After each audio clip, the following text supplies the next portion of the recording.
In the autumn of 1889, when the marble palaces of Fifth Avenue cast their golden shadows over the working quarters of New York, a young woman named Clara Whitmore accepted a position that would alter the course of her life forever. She was 22, orphaned, and possessed of nothing but her education and her dignity. The gentleman she was hired to serve, a Mr. James Ashford, was spoken of in whispers as the ruined man, a former steel magnate who had supposedly lost everything in a financial collapse that shook Wall Street to its foundations. What Clara could not have known, as she stepped through the modest doorway of his unassuming brownstone on a quiet street far from the glittering mansions, was that she was entering not a house of poverty, but a carefully constructed illusion. Behind the faded curtains and simple furnishings lay the greatest fortune in American industry, and behind the gentle manners of her employer lay the most powerful man in the steel trade, a man who had chosen anonymity over acclaim, solitude over society, and silence over the endless hunger of those who would devour his wealth. Their meeting was not marked by lightning or prophecy. It was marked by rain, by the smell of old books, by the quiet humility of two people who believed themselves to be alone in the world. But in the Gilded Age, where every ballroom concealed a battlefield and every smile masked ambition, love was the most dangerous currency of all. And Clara Whitmore, the maid who married a ruined man, was about to discover that some fortunes are kept not in banks, but in hearts, and that the price of truth can be measured in more than gold. The rain fell in silver sheets against the windows of the brownstone as Clara Whitmore stood before the door, clutching her single carpetbag with hands that trembled despite her efforts at composure. The address had been given to her by the employment agency with an unusual warning. The gentleman requires discretion above all else. He has known great misfortune. Do not speak of it. She had needed no such warning. Her own misfortunes had taught her the value of silence. Before continuing, subscribe and activate the bell. Here we relive the love stories that marked the golden age of America. The door opened before she could knock, and she found herself facing a man who defied every expectation she had formed during her anxious journey through the rain-soaked streets. James Ashford was perhaps 35, tall and lean, with dark hair touched by premature silver at the temples. His eyes were grey as winter seas, and they held a weariness that spoke of burdens carried in absolute solitude. "Miss Whitmore," he said, and his voice was low, educated, touched with a gentleness that surprised her. "Please come in from the cold." The interior of the house was modest, but immaculately kept. The furniture was simple, the rugs worn but clean, the walls lined with books that suggested a mind hungry for knowledge and beauty. There were no servants, no marble statues, no crystal chandeliers, none of the ostentation that marked the homes of the wealthy, just blocks away. "I should explain my circumstances," Mr. Ashford said, as he took her damp cloak and hung it carefully by the fire. "I live simply. I require someone who can manage the household, prepare meals, and maintain the library. In return, I offer fair wages, respectful treatment, and privacy. I ask the same in return." Clara nodded, studying his face in the firelight. There was something in his manner, a careful distance, a practiced solitude, that spoke of a man who had chosen this life deliberately, not one who had been forced into it by circumstance. "I am grateful for the opportunity, sir," she said quietly. "I have no family, no connections. I seek only honest work and a peaceful place." Something shifted in his expression, a flicker of recognition perhaps, or understanding. "Then we are well matched, Miss Whitmore, for I, too, seek nothing more than peace." The weeks that followed established a rhythm that felt almost sacred in its simplicity. Clara woke before dawn to tend the fires, prepared simple meals from the market provisions, and spent her afternoons organizing the extensive library that consumed 2 full floors of the narrow house. Mr. Ashford kept unusual hours, often working late into the night in his study. emerging only for meals and brief conversations that gradually grew longer, deeper, more personal. He never spoke of his past, and she never asked, but she noticed things. The quality of his handwriting, elegant and precise, the expensive cut of his few suits, now slightly worn, the way he read the financial pages of the newspapers with an intensity that suggested more than casual interest. Most tellingly, she noticed the letters that arrived in plain envelopes, which he read with furrowed brow before burning in the fireplace. One evening in late October, as the first snow began to fall, Clara found him standing at the library window, watching the white flakes drift past the street lamps. She had brought him tea, as was their custom, and he turned to her with an expression of such profound loneliness that it stopped her breath. "Do you ever wonder, Miss Whitmore," he asked softly, "what it would be like to be truly known by another person? Not the version of yourself that circumstance demands, but the truth beneath it all?" The question hung in the air between them, dangerous and intimate. Clara set down the tea tray with careful precision, buying time to compose her thoughts. "I think, sir," she said finally, "that we are all performing roles to some degree. The question is whether we are performing for others or for ourselves."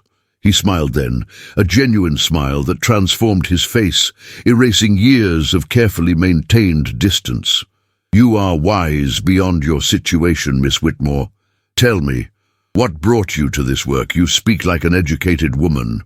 "My father was a school teacher," she admitted, surprising herself with the confession. "He believed that education was the great equalizer, that knowledge could transcend class. He died believing it. I learned that the world is less idealistic than he hoped. And yet you carry his ideals with you still. I can hear them in your voice." Their eyes met across the dimly lit library, and something passed between them. A recognition, a connection, a dangerous spark that neither could name but both understood. In that moment, Clara Whitmore realized that her employer was not simply a ruined gentleman seeking peace. He was a man in exile, hiding from something or someone, and she had somehow become complicit in his carefully constructed solitude. The snow continued to fall, blanketing the city in white, and inside the modest brownstone, two lonely souls began the slow, inevitable dance toward a truth that would shatter everything they thought they knew. Winter settled over New York with particular severity that year, transforming the city into a landscape of crystalline beauty and bitter hardship. While the mansions of Fifth Avenue blazed with light and warmth, hosting elaborate dinners and glittering balls, the modest brownstone on its quiet side street remained a sanctuary of carefully maintained simplicity. Clara had grown accustomed to the rhythms of the household and, more significantly, to the presence of Mr. Ashford himself. Their conversations had deepened, moving beyond the polite exchanges of employer and employee into territory that felt dangerously intimate. They discussed literature and philosophy, debated the social conditions of the city, shared observations about the changing world around them. He had a brilliant mind, she discovered, sharp, analytical, yet tempered with unexpected compassion. When she mentioned the families struggling in the tenements near the market where she shopped, he listened with genuine concern, often pressing extra coins into her hand for charitable distribution that she suspected came from reserves he could ill afford. "You give too much," she told him one December evening as they sat in the library, the fire crackling softly between them. "Forgive my presumption, sir, but your circumstances are more complex than they appear," he finished quietly. "Miss Whitmore, there are different kinds of poverty. Some men lack money, others lack purpose. Still, others lack peace. I am wealthy in the only currency that matters to me now. And what currency is that? Freedom from expectation. Freedom from the endless demands of a world that measures worth in gold rather than character." She wanted to ask more, to understand the shadows that crossed his face when he spoke of his past, but the boundaries between them remained firmly drawn. He was her employer. She was his servant. To cross that line would be to risk everything: her position, her reputation, the fragile stability she had built from the ruins of her own losses. Yet the line was already blurring. It happened gradually, almost imperceptibly, his hand brushing hers as he passed her a book, the way his eyes lingered on her face when he thought she wasn't watching. The morning she found a new shawl laid carefully across her chair, fine wool far too expensive for her station, with a note that read simply, "The house is cold. Please accept this small comfort." She should have refused it, should have maintained the proper distance. Instead, she wrapped it around her shoulders and felt the warmth of something far more dangerous than wool. The turning point came on Christmas Eve. Clara had planned to spend the evening quietly in her small room, but Mr.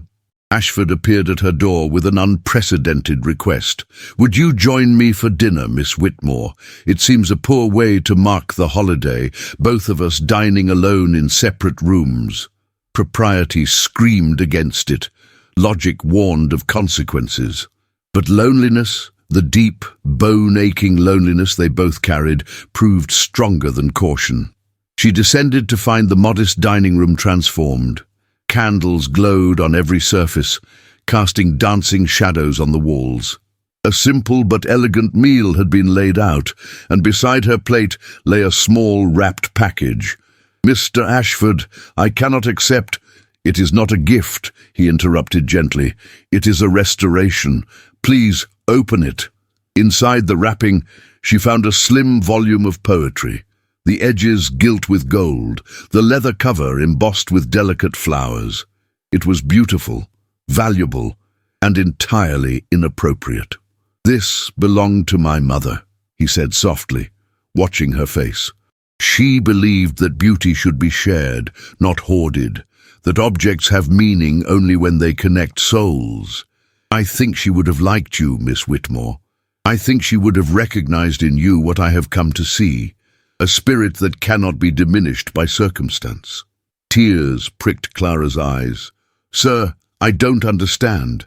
Why would you give me something so precious? I am only—" "You are not only anything," he said fiercely, and suddenly he was standing close to her, closer than propriety allowed, his voice rough with suppressed emotion. "You are the first person in 5 years who has looked at me and seen a man rather than a mystery, who has spoken to me as an equal rather than a curiosity. Do you have any idea how rare that is, how precious?"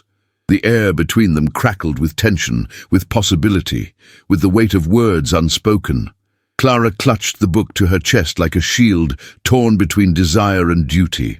"Mr. Ashford," she whispered, "what are you truly hiding from? Who are you really?" He stepped back as if struck, the moment shattering like glass. When he spoke again, his voice had returned to its careful neutrality, but his eyes betrayed him. "I am exactly who you see before you, Miss Whitmore, a man who has chosen simplicity over complexity, solitude over society.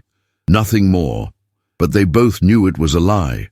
And lies, Clara was learning, could be more dangerous than the truth, especially when hearts were beginning to recognize each other across the careful distance of unspoken need.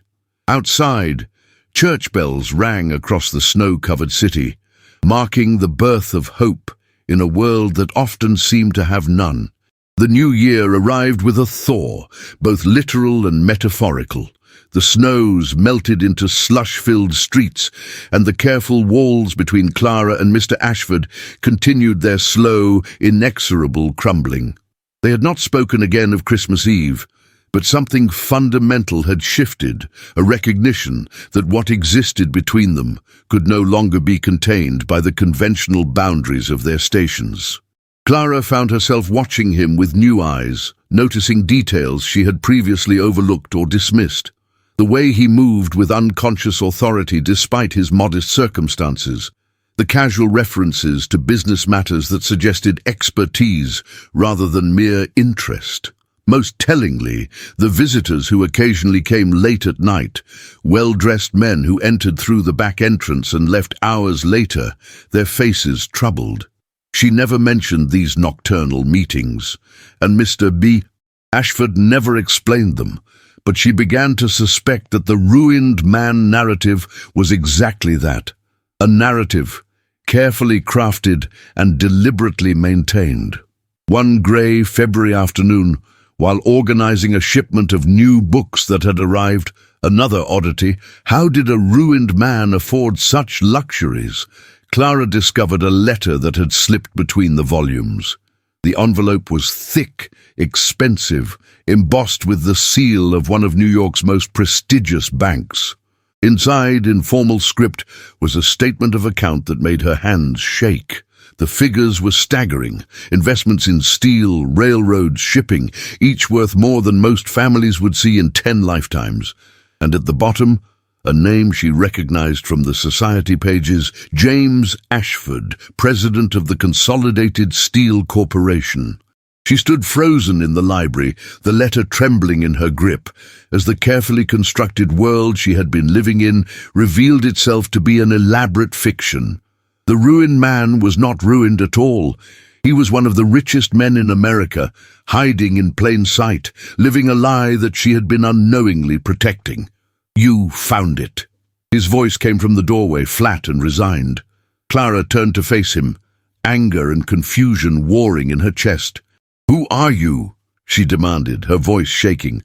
"Why would you do this? Why would you live this way? Employ me under false pretenses? Make me believe—" "Believe what, Miss Whitmore?" He stepped into the room, his face pale but composed. "What exactly did you believe? That you were genuine, that this—" She gestured wildly at the modest room, at the space between them, "that this was real, that we were equals in our poverty, in our isolation. But it was all theatre, wasn't it? I have been performing in a play I didn't know existed. It is not theatre." His voice was low, intense. "This house, this life, it is more real than anything I knew before. Do you want to know why I live this way? Shall I tell you what it means to be James Ashford, steel magnate, to be pursued by fortune hunters and sycophants, to never know if a smile is genuine or calculated, to be valued only for what you possess rather than who you are? You lied to me. I omitted truths. There is a difference." "Is there?" Clara's hands clenched around the letter. "You made me your servant when you could have made me—" She stopped, horrified by what she had almost revealed. "When I could have made you what?" He moved closer, his grey eyes searching hers. "My equal. But you were already that, Miss Whitmore. You were the only person who treated me as a man rather than an account balance. If I had told you the truth from the beginning, would you have looked at me the same way? Would you have spoken to me so freely? Would you have accepted my mother's book of poetry? That's not fair. Life rarely is, especially for those of us trapped by the circumstances of our birth, whether high or low." The parallel struck her silent. He was right, in a terrible way. She had judged him based on what she believed to be his poverty, just as society judged people based on their wealth. Both forms of assessment reduced a person to their circumstances rather than their character. "What happens now?" she asked quietly, setting the letter on the desk between them. "Do I continue this charade? Do I pretend I don't know? What do you want to happen?" The question hung in the air, loaded with implications neither dared voice. Clara looked at him, really looked at him, and saw past the deception to the loneliness beneath. A man so wealthy he could buy anything except genuine human connection. A man so isolated by his fortune that he had been forced to hide it to find peace. "I want the truth," she said finally. "All of it. Not the society pages version, not the narrative you've constructed.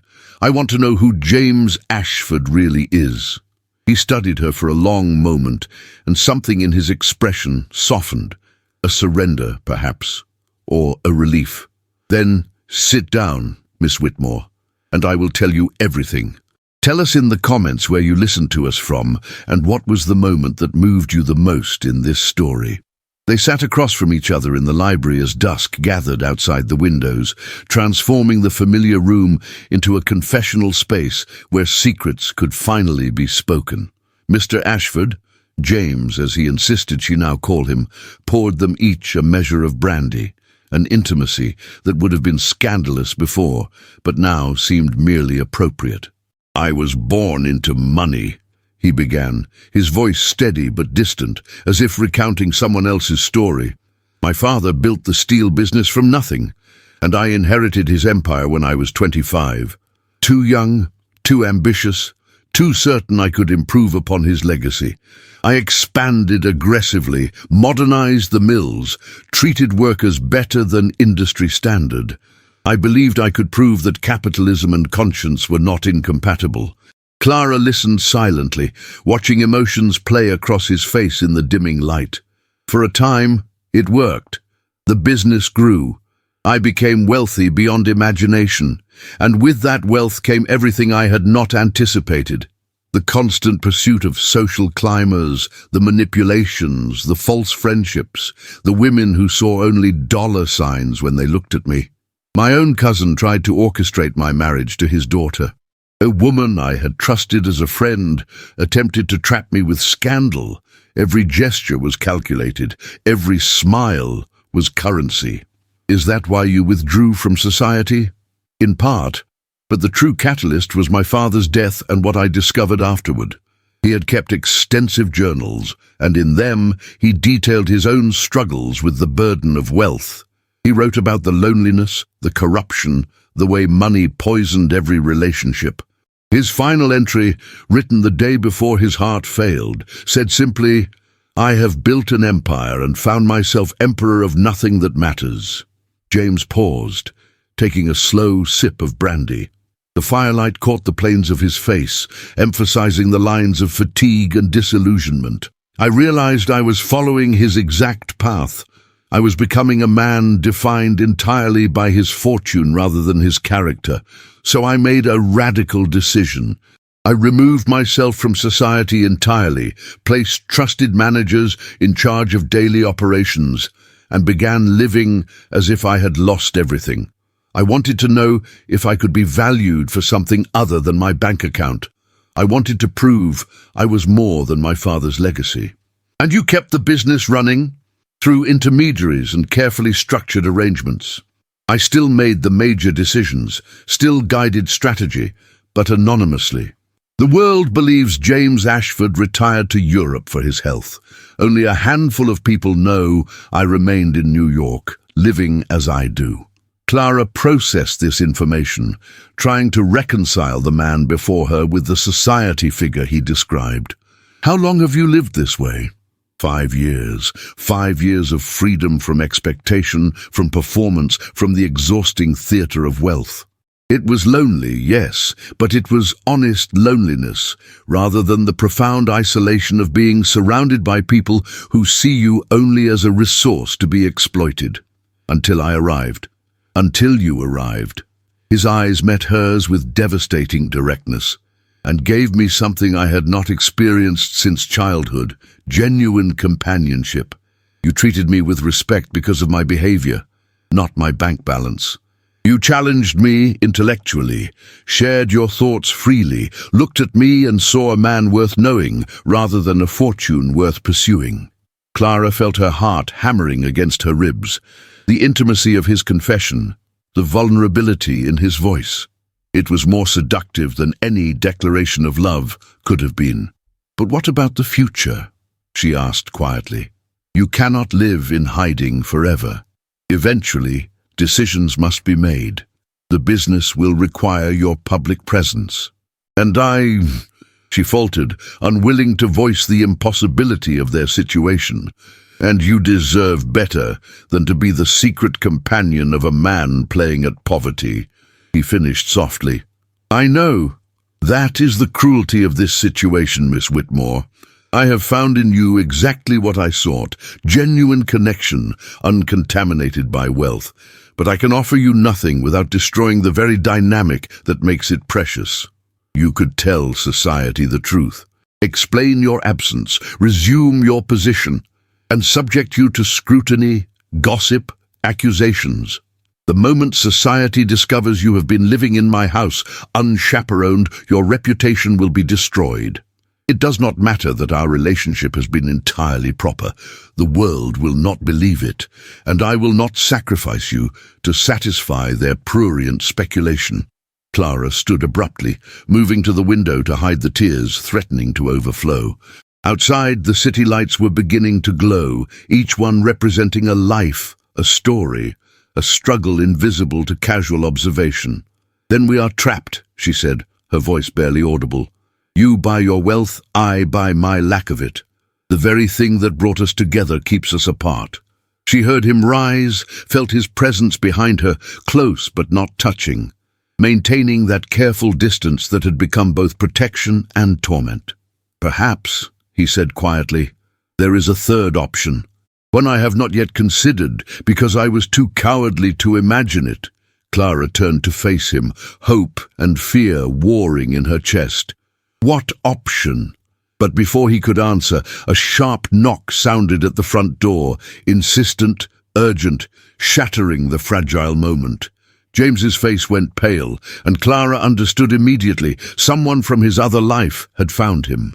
The performance, it seemed, was not yet over. The knock came again, more insistent, and with it a voice Clara recognized from the society pages she had once read while working in wealthier households. "Ashford, I know you are in there. We need to speak immediately." James closed his eyes briefly, his jaw tightening. "Richard Langford," he said quietly, "my former business partner, one of the few who knows where I am. Should I answer it? There is no point in pretending I'm not home." Clara moved to the door with trembling hands, suddenly hyper-aware of her simple dress, her unchaperoned status, the late hour. She opened the door to find a portly gentleman of perhaps 50, impeccably dressed, his face flushed with agitation and the cold. "I need to speak with Mr. Ashford," he announced, barely glancing at her. "Immediately." "Mr. Langford." James appeared behind Clara, his voice cool and controlled. "This is highly irregular. So is hiding from your responsibilities while your empire crumbles." Langford pushed past them into the narrow hallway, his bulk seeming to fill the modest space. His eyes swept over the simple furnishings with obvious distaste before returning to James. "We need privacy. Miss Whitmore is my trusted employee. Anything you have to say can be said in her presence." Langford's eyebrows rose at this declaration, but he was too agitated to argue. "Very well. The board is demanding your return. Harrison Steel has made an aggressive move to acquire our Pennsylvania operations. They are offering our shareholders twice the market value, and without your public presence to assure investors, they are considering the offer. We could lose everything your father built." Clara watched James's face carefully. For a moment she saw something flicker there, concern perhaps, or calculation, but his voice remained steady. "I appointed capable managers. They can handle this. They cannot handle the symbolism. Harrison is not just offering money, they are offering stability, leadership, a visible presence. They are exploiting your absence, using it to paint you as an eccentric recluse who has abandoned his responsibilities. Your mysterious disappearance, which seemed so romantic 5 years ago, now looks like cowardice or instability. I left detailed instructions. Instructions are not inspiration. A company is not just machinery and contracts. It is people, and people need to believe in their leadership. Your workers are unsettled, your investors are nervous, and your competitors are circling like sharks, scenting blood in the water." The room fell silent, except for the ticking of the mantel clock. Clara could see the conflict in James's face, duty warring with desire, responsibility crushing freedom. "What exactly are you asking of me?" James said finally. "Return to society. Appear at the Winter Gala this Saturday. Show the world that James Ashford is not a broken recluse, but a strong leader. Give a speech about the company's future. Reassure the shareholders. Save everything your father built and everything you have maintained. One appearance will not be enough. Once I step back into that world, I will be trapped there again. Perhaps Or perhaps you will discover that you can exist in both worlds, maintain your privacy while fulfilling your obligations. But right now, this Saturday, we need you to be the James Ashford that New York remembers. Strong, confident, untouchable. Clara felt something inside her breaking as she watched James process this. She understood what was happening. Reality was reasserting itself, dragging him back to the life he had tried to escape. And she, the maid who had briefly shared his exile, would be left behind in the modest brownstone, a footnote in a story that was always meant to end this way. "I will think about it," James said finally. "Think quickly. The gala is in 4 days. If you do not appear, the board will interpret your absence as abandonment and will likely approve Harrison's offer." Langford paused at the door, his sharp eyes moving between James and Clara with sudden speculation. "And Ashford, whoever you bring to the gala will be scrutinized mercilessly. Choose carefully." After he left, the silence in the house felt suffocating. Clara moved mechanically to clear the tea things from the library, needing something to do with her hands, something to focus on besides the certainty of impending loss. Clara. His use of her first name stopped her. What Langford suggested about bringing someone to the gala. "Do not." Her voice was sharp, protective of her own heart. "Do not ask something we both know is impossible. You will return to your world, and I will remain in mine. That has always been the natural order of things." "Natural order?" He laughed bitterly. "There is nothing natural about a system that determines worth by birth rather than character. And yet it is the system we live within. You can rage against it, James, but you cannot escape it. Not permanently. Your business partner just proved that." He had no answer, and Clara fled to her room before he could see her tears. Outside, the city continued its endless dance of ambition and aspiration, indifferent to the small tragedy unfolding in a modest brownstone, where two souls had briefly found each other across an uncrossable divide. The 3 days before the gala passed in excruciating limbo. James spent hours closeted in his study, emerging only for silent meals that neither of them could taste. Clara maintained her duties with mechanical precision, but the easy companionship they had built over months had fractured under the weight of approaching reality. On Friday evening, as Clara prepared dinner in the small kitchen, she heard unexpected footsteps on the stairs, multiple pairs of feet, voices murmuring instructions. She emerged to find the brownstone invaded by a flurry of activity that belonged to his other life. Tailors with garment bags, a valet she had never seen before, and a severe-looking woman who introduced herself as Mrs. Pemberton, social secretary. "We have much to prepare," Mrs. Pemberton announced, her eyes sweeping over Clara with dismissive efficiency.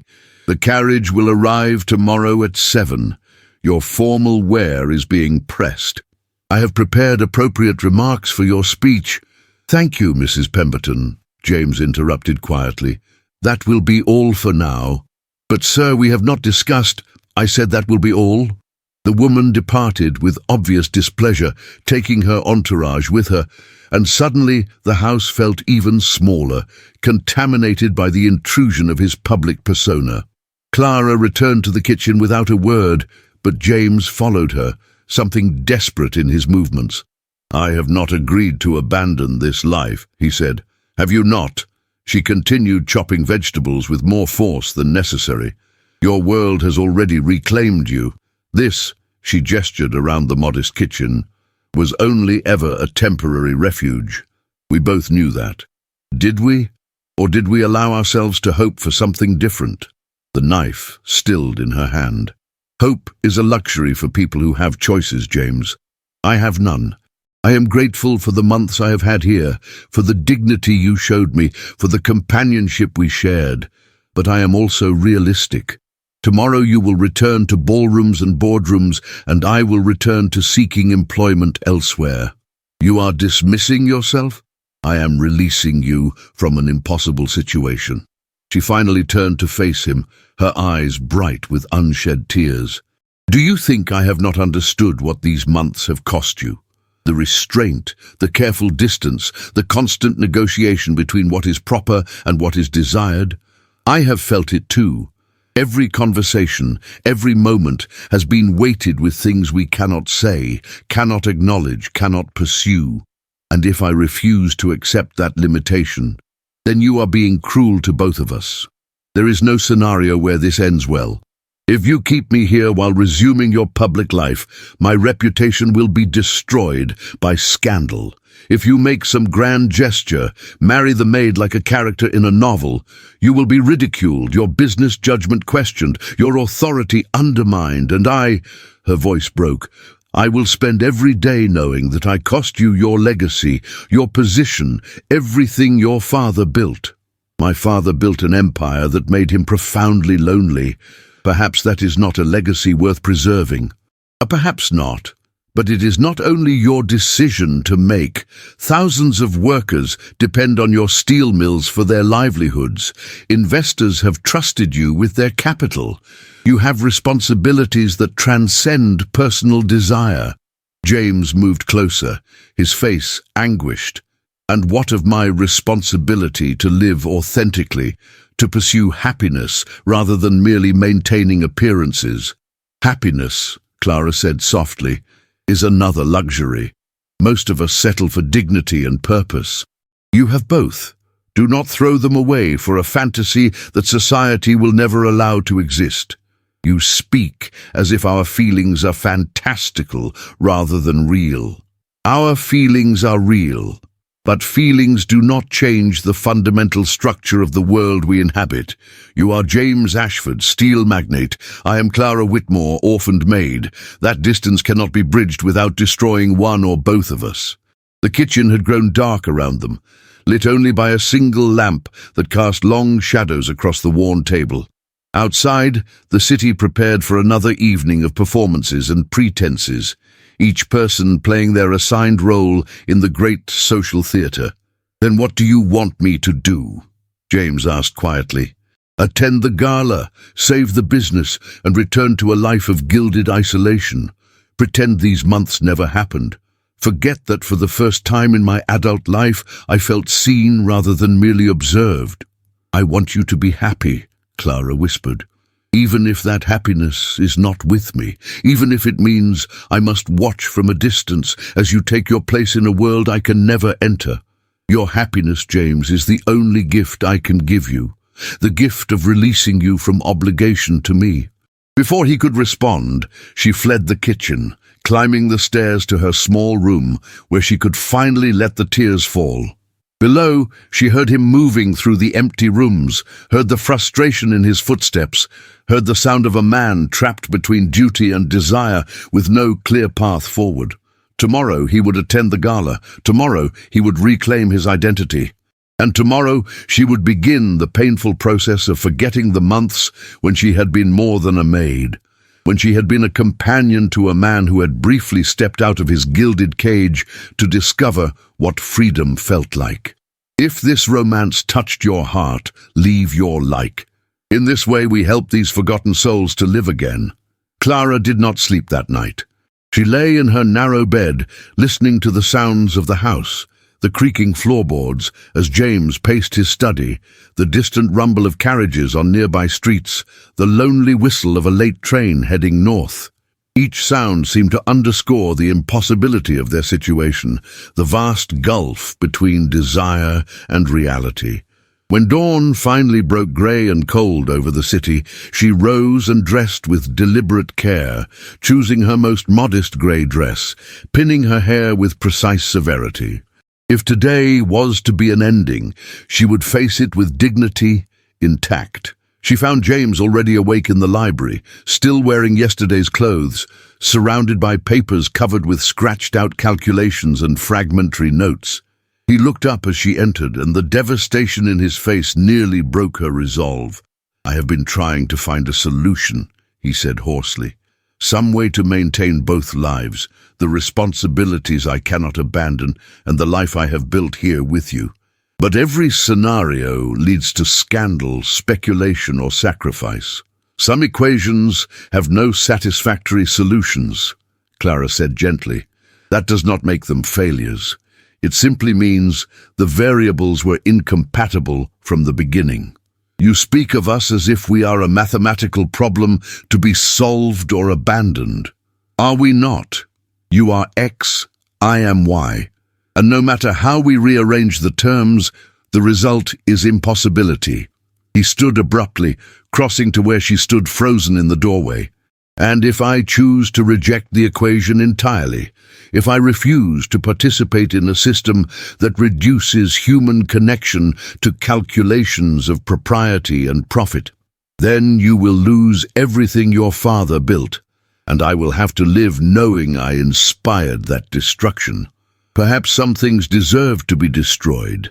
His voice was low, intense, trembling with suppressed emotion. Perhaps an empire built on the suppression of authentic feeling is not an empire worth maintaining. You say that now, in the romance of this moment. But in 5 years, in 10, when the business has been sold to competitors and your workers have lost their livelihoods, when society has closed ranks against you and I have become the symbol of your downfall, will you still feel the same, or will you resent me for the cost of this choice? The question hung between them, brutal in its honesty. James's face worked through a series of emotions, frustration, recognition, grief, before settling into reluctant acceptance. You are asking me to choose between authentic happiness and responsible duty.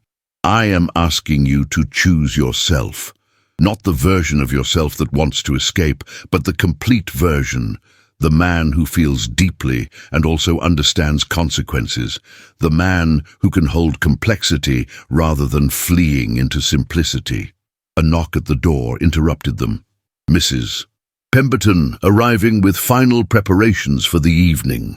Clara retreated to the kitchen, but she could hear the efficient bustle as James was transformed back into the public figure the world expected. Expensive fabrics, perfect tailoring, the armor of wealth and status.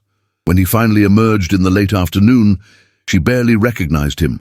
The simple, somewhat rumpled gentleman she had known for months had vanished, replaced by a figure of imposing elegance. His formal attire was impeccable, his hair precisely groomed, his bearing unconsciously authoritative. This was James Ashford, steel magnate, and he looked every inch the part. "Do I pass inspection?" he asked, and there was something heartbreaking in the question, a plea for recognition from the one person who knew him beneath the costume. "You look exactly as you should," Clara said carefully. "Society will be reminded why they once feared and admired you. And what about you? What will you remember?" She forced herself to meet his eyes. "I will remember the man who existed between those two performances, the one who read poetry by firelight and discussed philosophy over simple meals, the one who was generous and thoughtful and profoundly lonely. That is the James Ashford I will carry in my memory."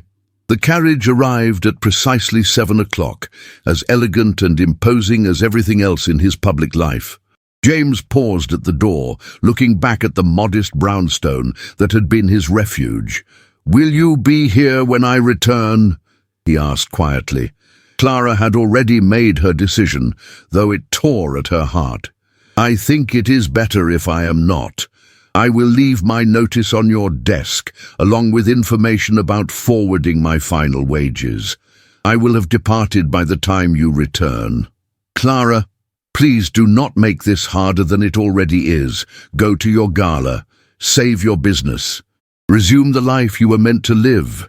And know that somewhere in this city, a woman who loved you will be grateful that you existed, even if only briefly in her life." She saw his hand reach for her, then fall back to his side. One final acknowledgement of the boundaries they could never cross.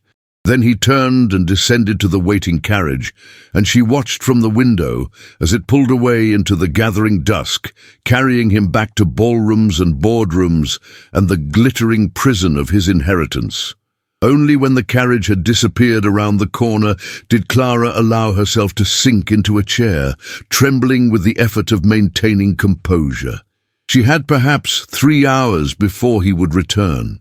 3 hours to pack her few belongings, leave the brownstone, and disappear into the anonymous crowds of the city. 3 hours to become once again what she had always been, a woman alone, carrying nothing but her dignity and her education, seeking honest work in a world that valued neither. Clara moved through the brownstone with methodical precision, gathering her few possessions into the same carpetbag she had arrived with months earlier. The house felt different now, emptier, as if James's departure had taken something essential with it, some animating spirit that had briefly transformed these modest rooms into a sanctuary. She had just finished writing her notice when she heard unexpected footsteps on the front stairs. Her heart seized. Had James returned already? Had something gone wrong? But the woman who entered was not James's valet or secretary. She was perhaps 60, elegantly dressed in deep green silk, with iron-grey hair and eyes that held both intelligence and sorrow. She carried herself with the natural authority of someone accustomed to deference, and Clara instinctively recognized wealth and breeding despite never having met this particular woman. "Miss Whitmore, I presume," the woman said, her voice cultured and surprisingly gentle. "I am Margaret Ashford, James's aunt." Clara felt the ground shift beneath her feet. She had heard James mention an aunt once or twice in passing, the only member of his family with whom he maintained any relationship. "Mrs. Ashford, your nephew is not here.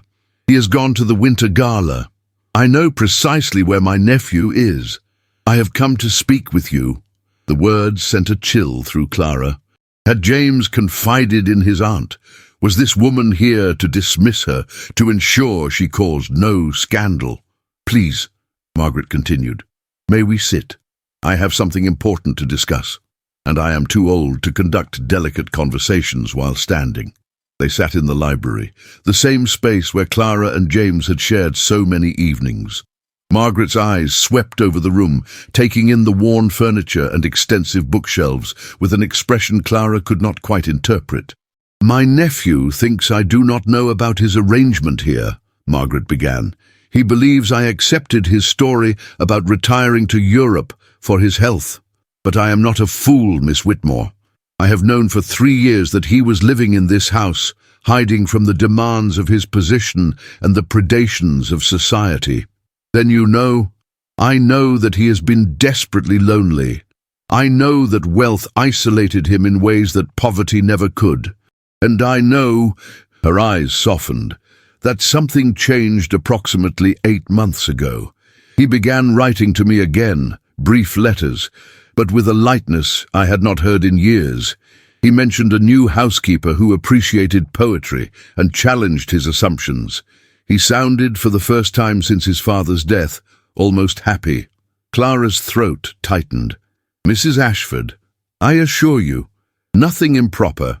My dear girl, I am not here to question your virtue.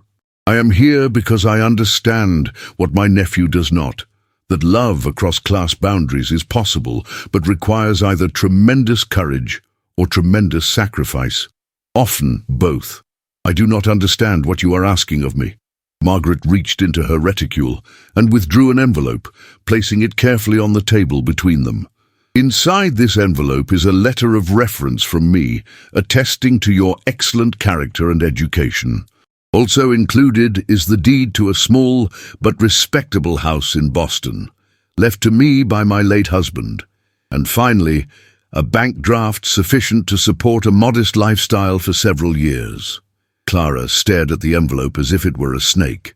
"I cannot accept." "You can and you will, because James is at this very moment making a choice that will determine the course of his life, and that choice must be made freely, without obligation or guilt." Margaret leaned forward, her voice urgent. "My nephew is about to give a speech at the winter gala. What he says tonight will either restore his position in society or destroy it permanently. And that decision must be his alone, made not from desperation or romantic impulse, but from clear understanding of what he truly values. What does this have to do with me? Everything and nothing.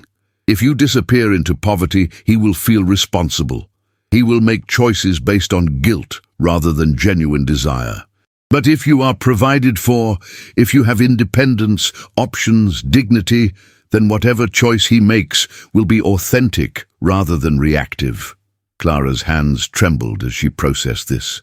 You are giving me the means to walk away cleanly. I am giving you the means to survive whatever choice my nephew makes tonight. If he chooses duty over desire, you will have a life to rebuild. If he chooses differently, Margaret paused significantly, then you will meet him as something closer to an equal, capable of refusing him if his offer is born from obligation rather than love. And what do you believe he will choose? Margaret smiled sadly. I believe my nephew has spent 5 years running from his inheritance. Tonight, he must decide if he is running toward something better or merely running away. That distinction matters, Miss Whitmore. It matters profoundly. She rose to leave, then paused at the door. The house in Boston is yours regardless of what transpires tonight. Build a life there. Teach, write, find peace. And if James Ashford appears at your door someday, you will know his presence is choice rather than obligation. After she left, Clara sat in the darkening library, holding the envelope that represented both freedom and farewell, wondering what speech James was delivering at that very moment in a ballroom across the city. The grand ballroom of the Metropolitan Club blazed with 1,000 candles, their light reflecting off crystal chandeliers and the jewels adorning New York's most prominent citizens. James stood at the edge of the crowd, watching the performance of wealth and status, with eyes that had learned to see past the glittering surface to the hollow calculation beneath. Richard Langford materialized at his elbow, relief evident in his face. Ashford, thank God you came. The board members are assembled. Your speech is scheduled for 9 o'clock. I have prepared remarks that will reassure the investors, and I will not be using your prepared remarks, James said quietly. What? But we agreed. You agreed. I simply promised to appear.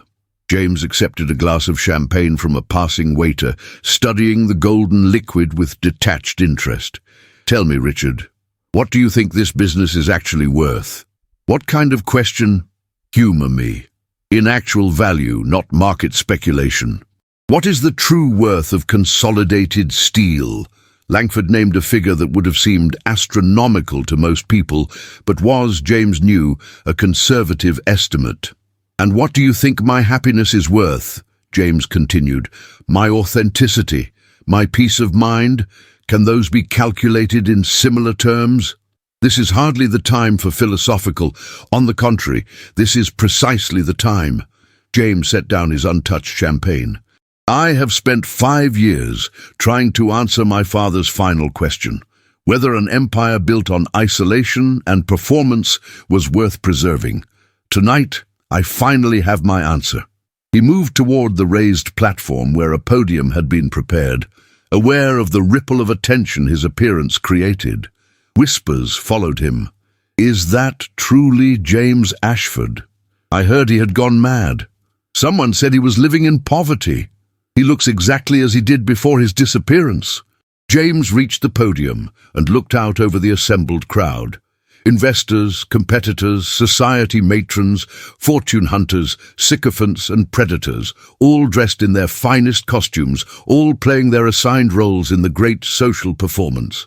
Ladies and gentlemen, he began, and the room fell silent with anticipation. I have been absent from your company for 5 years. During that time, many theories have circulated about my whereabouts and my state of mind. Tonight, I will provide clarity. He saw Langford's face tighten with anxiety, uncertain where this speech was leading. I have been living in New York all along, James continued, but not in the manner you might expect. I chose to live simply, modestly, removed from society and its endless demands. I wanted to discover if I could be valued for something beyond my fortune. I wanted to know if James Ashford the man was separable from James Ashford the steel magnate. Murmurs rippled through the crowd. This was not the reassuring speech they had expected.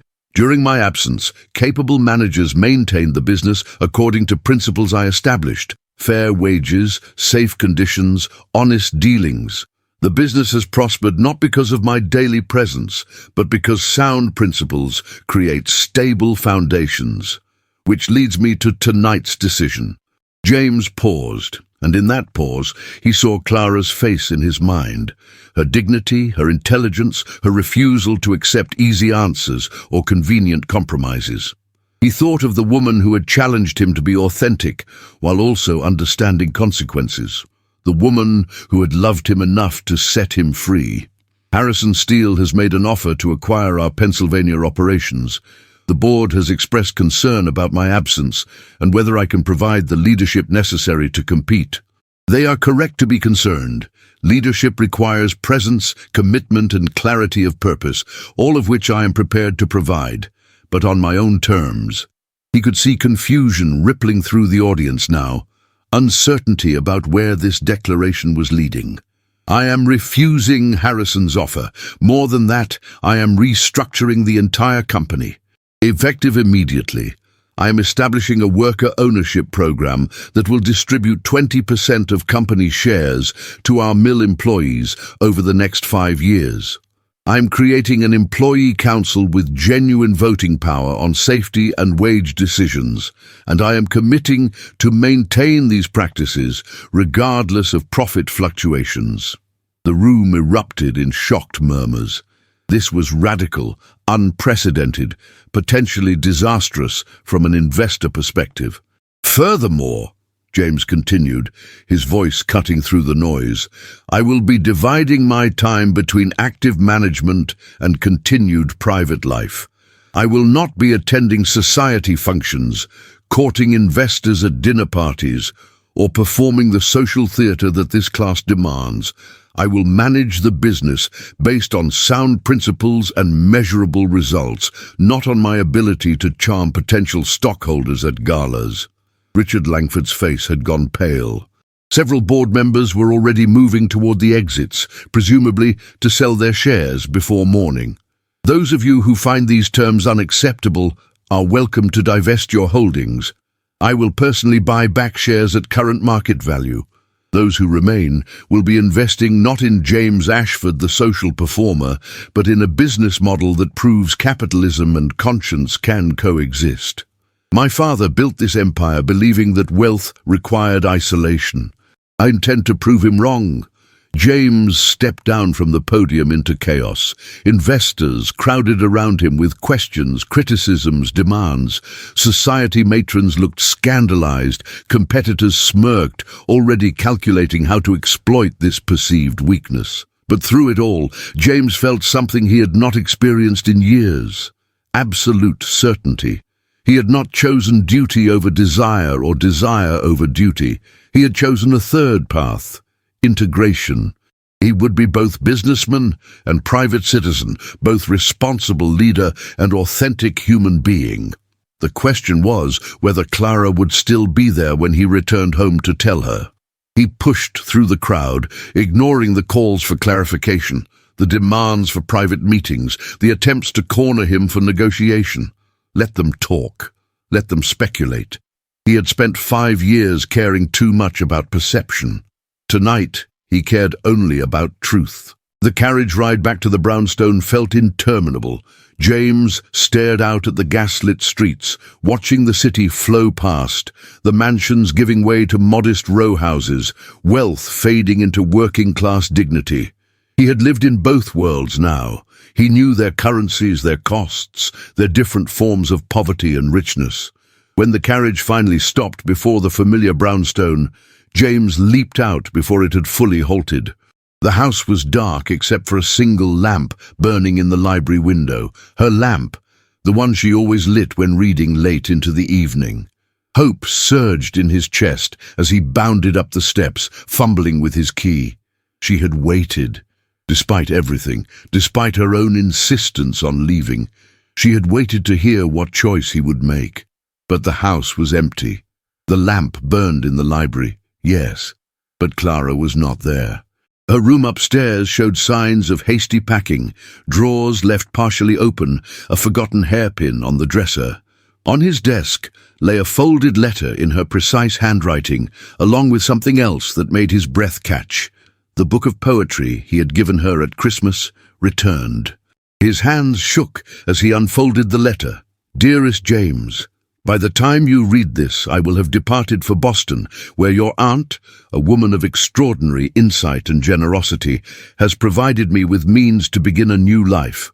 Please do not interpret this as rejection or abandonment. Rather, understand it as the greatest gift I can give you, freedom to choose your path without obligation to me. Whatever decision you made tonight at the gala was yours alone, untainted by guilt or romantic impulse. If you chose to reclaim your public position, you did so for sound reasons, not from fear of leaving me in poverty. If you chose some other path, you did so from authentic desire rather than from responsibility to protect me. I am returning your mother's book of poetry because it is too precious to keep under false pretenses. But know that the words inside it are written on my heart, where they will remain regardless of distance or circumstance. You asked me once what I wanted you to do. I want you to be happy, James. I want you to build a life that honors both your responsibilities and your authentic self. I want you to prove that your father's loneliness was not inevitable, that wealth and genuine connection can coexist if one is brave enough to insist upon it. If you find that life and discover I am part of it, you know where to find me, but come only if your presence is choice rather than obligation, desire rather than duty. I will wait, but I will not wait forever. I, too, must build a life. Yours, in whatever form our connection takes." Clara James sank into the chair, the letter trembling in his hands. She had left him free to choose, and in doing so had proven herself more courageous than he had been, willing to walk away from certainty into uncertainty, trusting that if their connection was real, it would survive the test of distance and independent choice. He looked down at the book of poetry, then opened it to a page marked with a pressed rose from the garden, one he had given her months ago, preserved all this time. In the margin, in her handwriting, was a single line from the poem, "Love is not love which alters when it alteration finds." Below it she had written, "Prove this true." C. James smiled through tears, understanding finally what she was asking. Not grand gestures or romantic declarations, but sustained commitment. Not performance, but presence. Not the fiction of impossible love, but the hard work of building something real in a world that insisted it could not exist. He had made his choice at the gala. Now he had to prove it was the right one, not through words, but through the patient construction of a life that honored both duty and desire, responsibility and authenticity. And when he had built that life, when he could offer not just love but partnership between equals, he would go to Boston and discover if Clara Whitmore was still waiting. The lamp burned low in the empty brownstone as James Ashford began the real work of becoming the man he had only pretended to be, one who could exist in both worlds without losing himself in either. The spring of 1899 arrived in Boston with unusual gentleness, as if the city itself wished to celebrate the anniversary. Clara stood in the garden of her small but elegant house near Beacon Hill, watching her daughter, 8 years old, dark-haired and grey-eyed, chase butterflies among the roses. "Mama! Mama, look!" Margaret called, using the name Clara had given her in honor of the woman who had made everything possible. "I caught one." "Gently, darling, observe it. Then let it go free." Clara smiled as her daughter obeyed, watching the butterfly flutter away on iridescent wings. So much had changed in 10 years. So much had remained constant. She heard the garden gate open and turned to see James approaching, still wearing his work clothes from the mill. He came every evening now, as he had for 9 years. Ever since that day he appeared at her door in Boston with no grand speeches, only a simple question. "May I court you properly this time?"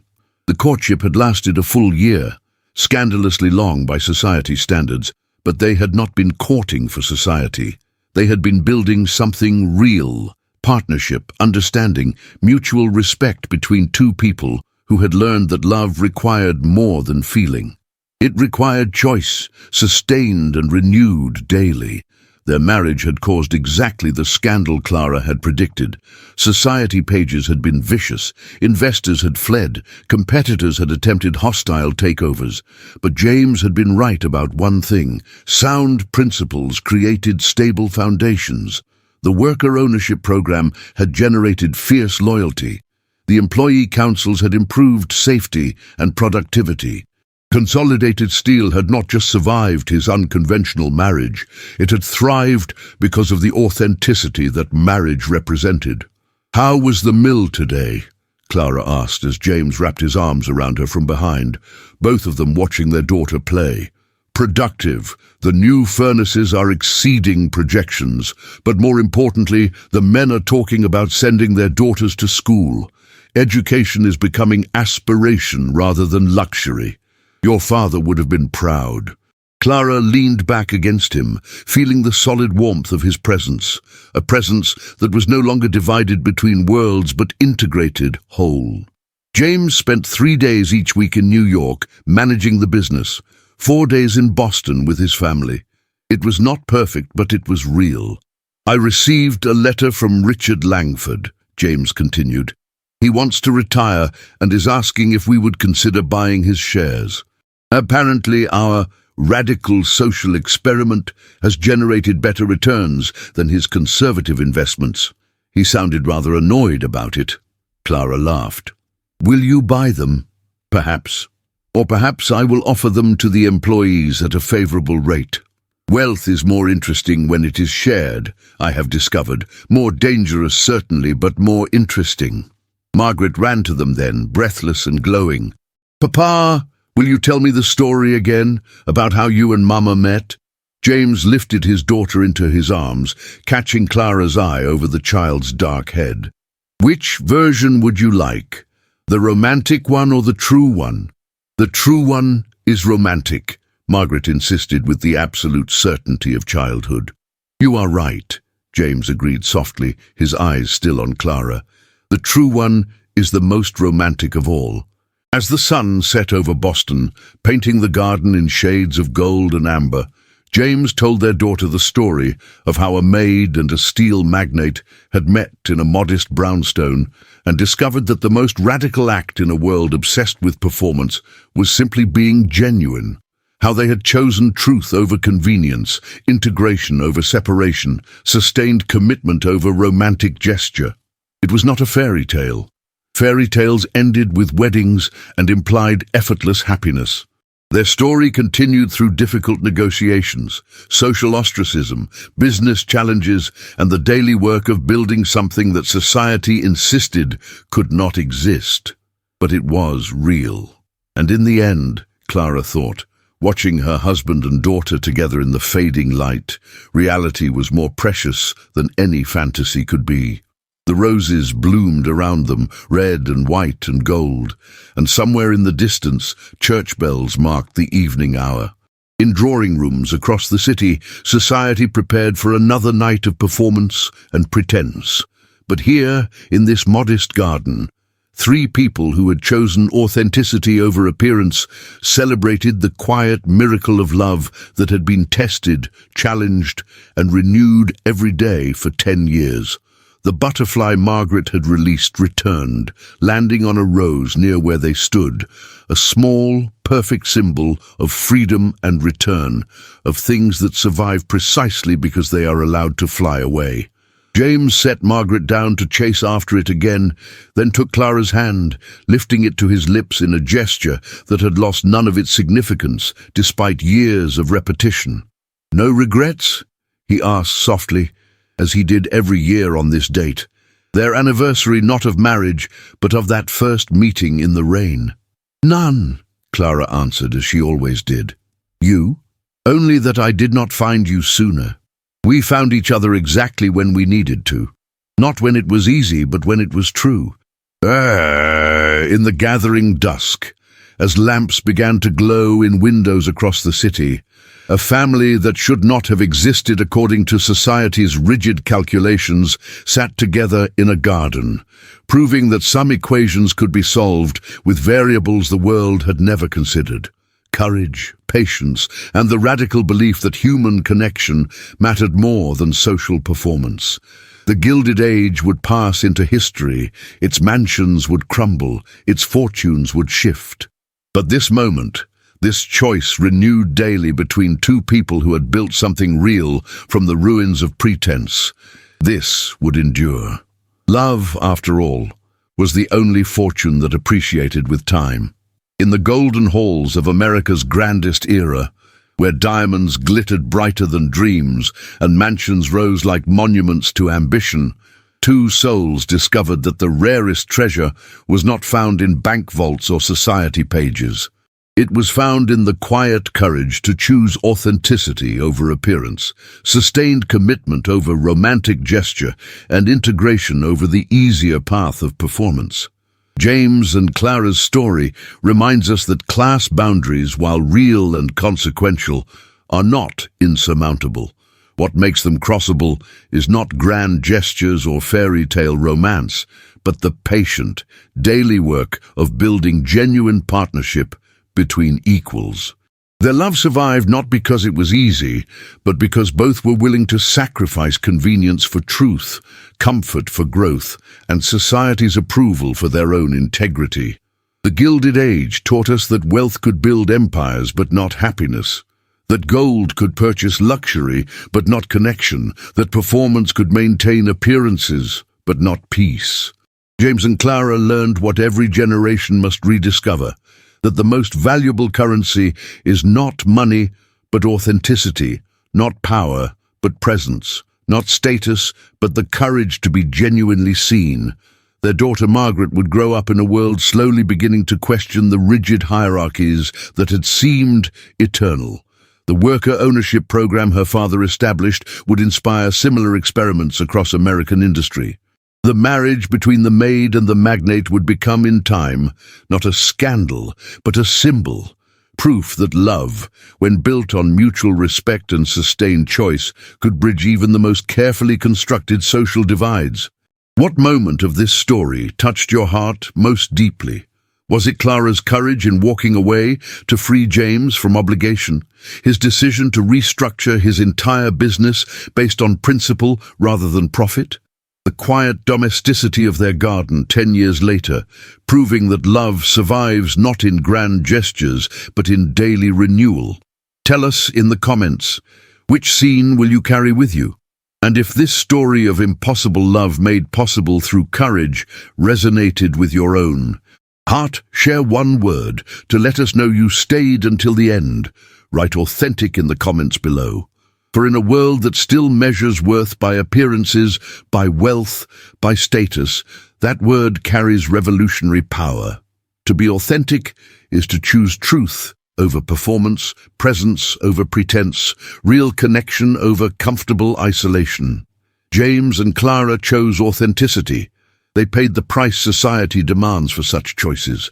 But they also reaped rewards that no fortune could purchase, a love that deepened with time, a family built on genuine partnership, and the quiet satisfaction of proving that the human heart, when brave enough to insist upon truth, can create beauty even in the most rigidly structured world. Subscribe to our channel to relive more impossible loves of the Golden Age. Thank you for joining us until the end.